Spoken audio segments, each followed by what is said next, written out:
உங்கள் தங்கம் வெள்ளி வைர நகைகளை விற்று பணம் பெற நம்பிக்கையான நிறுவனம் மேக்ஸ் கோல்ட். கால் 04454545545. தங்கம்னா காசு, அது விற்கணும்னா மேக்ஸ். தூய்மை பணியாளர் பத்மா அவங்களுக்கு வந்து ஒரு 45 சவர நகை எடுத்து கொடுத்தாங்க. முதல்வர் ஸ்டாலின்லேருந்து பார்த்திபன், சூப்பர் ஸ்டார் ரஜினிகாந்த், அப்புறம் மலேசியாவிலேருந்து ஒரு அமைச்சர் வந்து அவருடைய பிரதிநிதியை ஒருத்தர் அமைச்சு இது பண்ணியிருந்தாங்க. அப்புறம் தன்னார்வ தொண்டு நிறுவனங்கள், டி நகரில் கடை வச்சுக்கிற பெரிய வசதி படைத்தவர்கள், நகைக்கடை ஓனர்கள், இவங்கெல்லாம் வந்து பாராட்டினாங்க, பரிசு கொடுத்தாங்க. அதில் விமர்சனமும் இருந்தது. ரொம்ப கடுமையான விமர்சனம் எதுன்னா, ரஜினிகாந்த் அவர்கள் அந்த பெண்மணியை கூப்பிட்டு பாராட்டி ஒரு தங்கச்சங்கிலி போட்டு ஒரு சால்வையோ புடவையோ மேலே இது பண்ணி ஃபோட்டோ குடும்பத்தோடு ஃபோட்டோ எடுத்துக்கிது. அப்போது மேற்கு தொடர்ச்சி மலை டைரக்டர் லெனின் பாரதி ஒரு கேள்வி கேட்டிருந்தார் சோஷியல் மீடியாவில். ஏங்க நம்ம வந்து தூய்மை பணியாளர் ரைட்டு, அதுக்காக அதே யூனிஃபார்மோடு தான் எல்லாரும் நீங்கள் வந்து அவங்கள கூப்பிட்டு கௌரவிக்கணுமா? அதே யூனிஃபார்மோட தான் நீங்கள் பாராட்டணுமா? ஏன் அவங்க சாதாரண புடவையில் வரக்கூடாதா? ஏன் நீங்கள் கொடுத்த பட்டு புடவை கட்டின்னு வரக்கூடாதா? ஏன் இது என்ன அடையாளத்தோட சின்னமா? அவங்க இப்படி தான் நீங்கள் ஒரு பப்ளிசிட்டி தேடிக்கணுமா? இப்படி தான் அப்படின்ற மாதிரியான ஒரு விமர்சனம் ஒரு பக்கம் இருந்தது. இன்னொரு பக்கம் அதற்கு வந்து எதிர்ப்பாக வந்தது. இப்போ அந்த மாதிரி தானே விருப்பப்பட்டு போட்டுன்னு வராங்க, அவங்களுக்கு கட்டாயப்படுத்தி யாரும் போட்டுன்னு வரல. அந்த உடையோடு வரும்போது அவங்க தானே இது பண்ணிட்டு வராங்க, போட்டுட்டு வராங்க. நீங்கள் அதை வந்து ரொம்ப விமர்சனம் பண்ணி பேசுகிறீங்க அப்படின்னு அது ஒரு தரப்பாக இருந்தது. இன்னொரு தரப்பு என்னென்னா இது வரலையேன்னு பார்த்தேன். நான் வந்து ரஜினிகாந்த் உதவி பண்ணியிருந்தார் இல்லையா, அந்த உதவி வந்து நிறைய பேர் பாராட்டியிருந்தாங்க. நான் கூட ஒரு வீடியோ போட்டிருந்தேன், வரவேற்கக்கூடிய ஒரு விஷயம்னு. அதுவும் மிக சமீப காலமாக சூப்பர் ஸ்டார் ரஜினிகாந்த் அவர்கள் நிறைய பேர் மீட் பண்ணுறாரு. அதுவும் அவருடைய ரசிகர்கள், அவர் சார்ந்தவர்கள், அப்புறம் இந்த விளிம்பு நிலை மனிதர்கள், இவங்கெல்லாம் கூப்பிட்டு பாராட்டுறாரு, பரிசு கொடுக்குறாரு, வாழ்த்துறாரு, அவங்கள சந்திக்கிறாரு, ஃபோட்டோ எடுக்கிறாரு, எல்லாம் பண்ணுறாரு. இப்போ இவங்க அந்த தூய்மை பணியாளரை பத்மா அவங்களுக்கு பண்ண உதவிக்கு விமர்சனமாக வந்து அதில் யாரோ ஒருத்தர் பதிவு ஒன்று போட்டிருக்காரு சோஷியல் மீடியாவில் வந்து, உங்கள் கூட நடித்த நடிகை 80s நிஷா நூர் அவங்களுக்கு நீங்கள் எதனா உதவி பண்ணீங்களா? அவங்கள நீங்கள் எல்லாம் கண்டுக்கிட்டீங்களா? அவங்க யார் தெரியுமா அப்படின்ற ஒரு விஷயத்தை எழுதியிருக்காரு. நான் உங்களுக்கு வந்து ஏற்கனவே ஒரு வீடியோ நிஷா நூர் பற்றி பேசியிருக்கேன் நான் ரொம்ப நாளைக்கு முன்னாடி. இப்போ அந்த நபர் கேட்குற கேள்விக்கு வந்து நான் பதில் சொல்கிறேன். நிஷா நூர் நீங்கள் பார்த்துருப்பீங்க, டிக் டிக் டிக் மாதிரியான படங்களில், அப்புறம் இயக்குனர் விசு படங்கள்லாம் நடிச்சிருப்பாங்க 80s.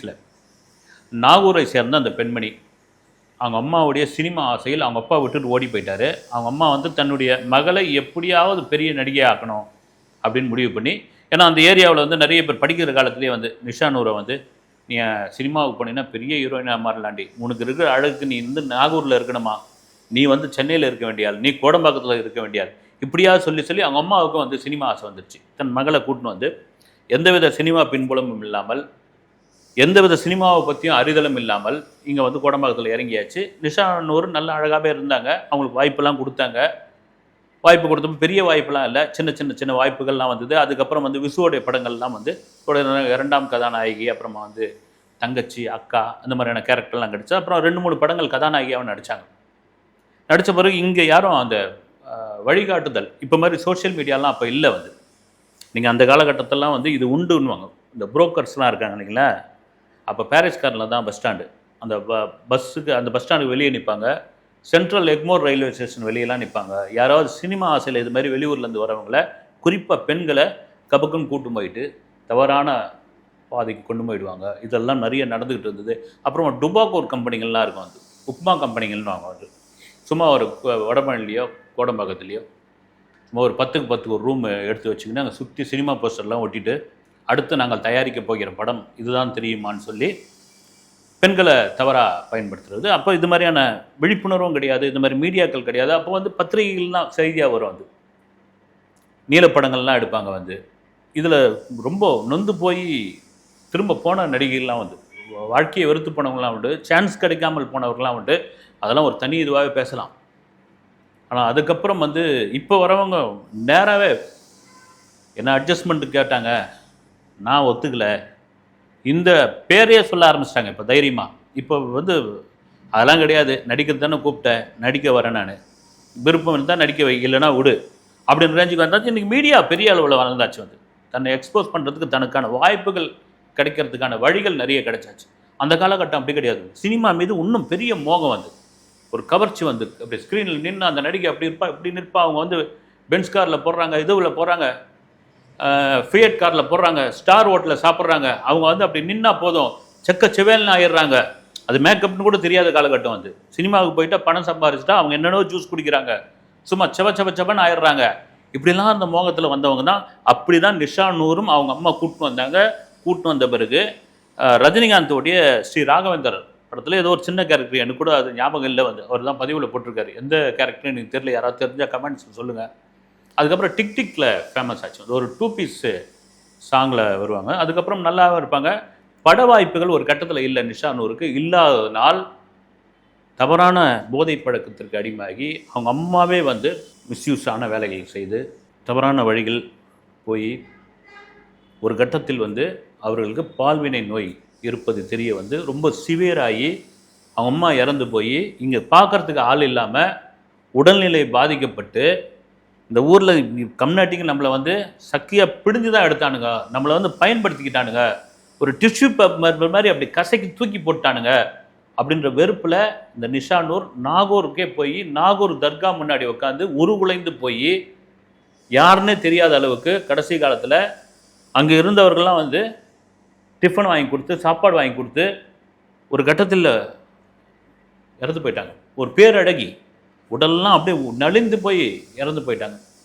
அங்கே உள்ள இஸ்லாமிய சகோதரர்கள்லாம் சேர்ந்து அவங்களுக்கு ஒரு நல்லடக்கம் பண்ணாங்க. அது இது ஒரு பெரிய பாடம். அது நிஷா நூர் வந்து ஒரு பெரிய பாடமாக இருந்தது.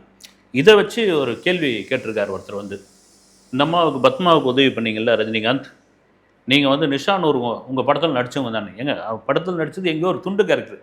இப்போ ரஜினியோடைய வாழ்க்கையை எடுத்துங்க நீங்கள். 173 174 ஒரு மனிதன் 173 174வது படம் நடிச்சிட்ருக்காரு அப்படின்பொழுது அவர் எவ்வளோ பெரிய கடந்து வந்த பாதையெல்லாம் இருந்தால் அவருக்கு எவ்வளோ பேர் உதவி பண்ணியிருப்பாங்க, எவ்வளோ பேரை சந்தித்து வந்திருப்பாங்க. ஒரு லிஸ்ட்டு போட்டு உதவி பண்ணணும்னா ரஜினிகாந்தோடைய பாதி சொத்து தான் எழுதி வைக்கணும். வந்து எல்லாருக்கும் ஒன்றும் உதவி பண்ண முடியாதுங்க. வந்து இப்போ இந்த கேள்வி வந்து டிக் டிக் டிக் படத்தில் நல்லா தெரிகிற மாதிரி தான் ஆள் அடையாள மாதிரி தான் இந்த கமலஹாசன் நீங்கள் உதவி பண்ணலாமே அப்படின்ற ஒரு கேள்வி கூட இப்போ கமலுக்கு இதே பதில் தான். வந்து கமலஹாசன் யாருக்கு தான் உதவி பண்ணுவார்? வந்து நீங்கள் ரஜினிகாந்தை தொடர்ச்சியாக அந்த மாதிரியான விமர்சனங்களை கொண்டு வந்து சேர்க்குறீங்கன்னு தான் எனக்கு தெரியவே இல்லை.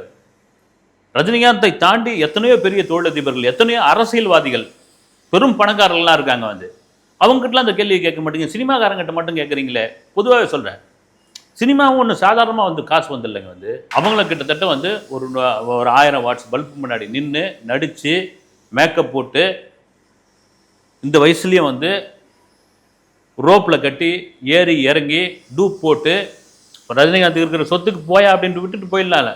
அது இது சம்பாரிச்சு தான் பெரிய இது ஆகணுன்றாங்க கிடையாது. கட்டாயம்தான். தலைவா நீ நடி, தலைவா நீ கடைசி வரைக்கும் நடிச்சுன்னு இருக்கு. 174 175 இது ஒரு உற்சாகம் தாங்க. வந்து இப்போ ரஜினி கமலும் சேர்ந்து பண்ணுறாங்கன்னா இந்த வயசில் அவங்களுக்கு வந்து ரிட்டையர்மெண்ட் இல்லை, அவங்க பேரம்பத்தியோடு கொஞ்சிக்கிட்டு இருக்க வேண்டிய காலகட்டம். ஆனால் ரஜினி கமலும் சேர்ந்து நடிக்கிறாங்க. அது நெல்சன் டைரக்ட் பண்ணுறாரு, அதுக்கான ஃபோட்டோ ஷூட் எடுத்துக்கிட்டு இருக்காங்க, ப்ரோமோ ஷூட் எடுத்துக்கிட்டு இருக்காங்கன்னா அது மேலே எவ்வளோ பெரிய எதிர்பார்ப்பு, அது சோஷியல் மீடியாவில் எவ்வளோ பெரிய வைரல் ஆகுதுன்னா 2 பேருக்கு எவ்வளோ பெரிய உற்சாகமாக இருக்கும். உங்களுக்கு ஒரு வயதுக்கு அப்புறம் என்ன ஆகிடும்னா எல்லாரும் ஒதுக்க ஆரம்பிச்சிருவாங்க. அதனால தான் பார்த்தீங்கன்னா அந்த அரசு பணியில் இருக்கிறவங்க பொதுவாக வந்து தனியார் வேலையில் இருக்கும் கூட பார்த்தீங்கன்னா ரிட்டையர்மெண்ட் ஆகி அமுச்சு விட்ருவாங்க. அனுப்பும்போது அவங்க மகள்லாம் சோகமாக மாறிடும். என்னன்னா வீட்டில் ஃப்ரீயாக இருக்கலாமே என்ன இருக்குதுன்னு. ஆனால் வேலைக்கு போகிறப்ப இருந்த மரியாதை ரிட்டையர்மெண்ட் ஆன பிறகு வீட்டில் இருக்குமா அப்படின்னா நிச்சயமாக இருக்காது. சும்மா தானே இருக்கிற, ரேஷன் கார்டில் போய் ரேஷன் வாங்கிட்டு வாங்குவாங்க. பையன் வந்து சும்மா தானே இருக்கிற அப்படின்னு. அதை போல தான் வந்து ஒரு கட்டத்துக்கு அப்புறம் ஒரு மனநிறைவு வந்துடும். அது போதண்டான்னு ரஜினிக்கும் கமலுக்கும் அப்படியேப்பட்ட ஒரு மனநிறைவு வந்திருக்கலாம். வந்து அதை தாண்டி இந்த ரசிகர்கள் இன்னைக்கு இருக்கிற யங்ஸ்டர்ஸ்க்கு ஈக்குவலாக நம்மளை கொண்டாடுறாங்க அப்படின்பொழுது நடிடா அப்படின்னு. இதெல்லாம் மீறி திரும்பவும் சொல்கிறது, நான் ரஜினி தன்னால் முடிந்த இல்லை தனக்கு என்ன அளவுக்கு உதவி பண்ணுமோ அதை உதவியை சரியாக செய்திருக்கார். சில உதவிகளை காதும் வச்ச மாதிரி செய்கிறாரு. சில உதவிகள் வந்து தெரிய ஆரம்பிக்குது. ஆனால் இவங்களுக்கு உதவி பண்ணீங்களா, அவங்களுக்கு உதவி பண்ணீங்களா, உதவி பண்ணதை வந்து அதுவும் ரஜினிகாந்த் பண்ணும்போது ஏன் கடுமையான விமர்சனம் பண்ணுறீங்க அப்படின்னு தான் தெரியல எனக்கு. வந்து இந்த மாதிரி விமர்சனங்களை தவிர்த்து விடுங்கள். அவர்கள் சக்திக்கு அவர்கள் உதவி பண்ணிட்டு தான் இருக்கிறாங்க. அதில் மாற்று கருத்து இல்லவே இல்லை. அடுத்த வீடியோவில் சந்திக்கிறேன். நன்றி.